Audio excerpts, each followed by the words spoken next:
xibaar yu wér te wóor ca tàng ba abonnez-vous pour ngeen di mën di jot suñuy vidéo.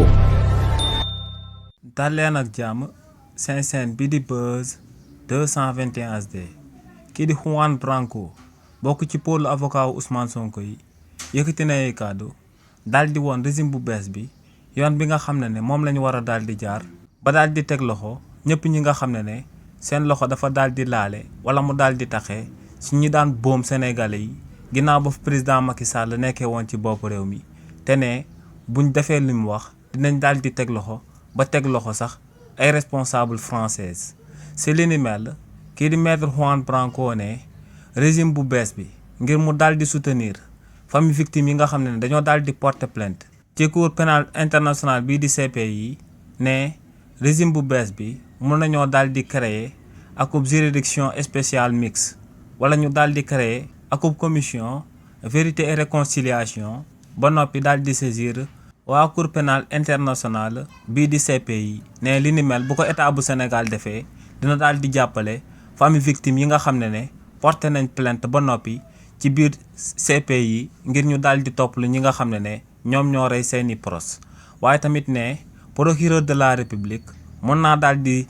saisir tamit justice française ngir ñu daal di xool implication yi nga xam ne moom la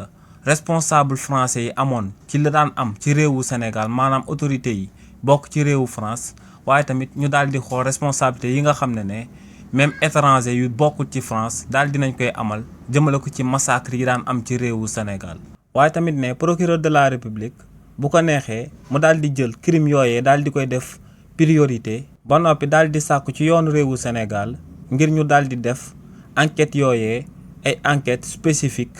créer ay unité spéciale ba noppi daal di sàkku ci état bi ngir ñu daal di débloquer xaalis daal di koy jébbal tribunaux yi ak police ak gendarmerie nationale ngir ñooñee def seen liggéey comme nu mu waree. waaye tamit kii di Juan Branco daal di wéyal ne ci procédure judiciaire boobee lu leer ba am moom mooy que ne état bu Sénégal moom moo ci nama daal di ñàkk ndax moom mooy dédommager moom mooy daal di fay ay bërëb yi nga xam ne yàqoon nañ ko waaye ne état bi bu mu mës a daal di fàtte que ne ñi nga xam ne ñoo wàccoon di daan jàmmarloog régime dictatorial bi nga xam ne président Macky Sall moom moo ko fi jiite woon ñooñee ñoom si seen wàllu bopp lañ daan défendre ginnaaw bañ nekkee ci opposition bi. nee nag si li ni mel état bi mun naa jël ay avocat si yi nga xam ne da leen di booleeg agent judiciaire de l' état ngir ñooñee tamit daal di taxawu état bi jëmale ko ci ay intérêt ci yàquteef yi nga xam ne amoon na fi ginnaaw bu président Macky Sall nekkee woon ci bopp réew mi. waaye tamit ginnaaw loolee kii di maître Juan Branco daal di wéyal ne des na ci état bu Sénégal ak askanu réewu Sénégal ngir ñooñee daal di taxaw temm jël seen responsabilité si daal di taxaw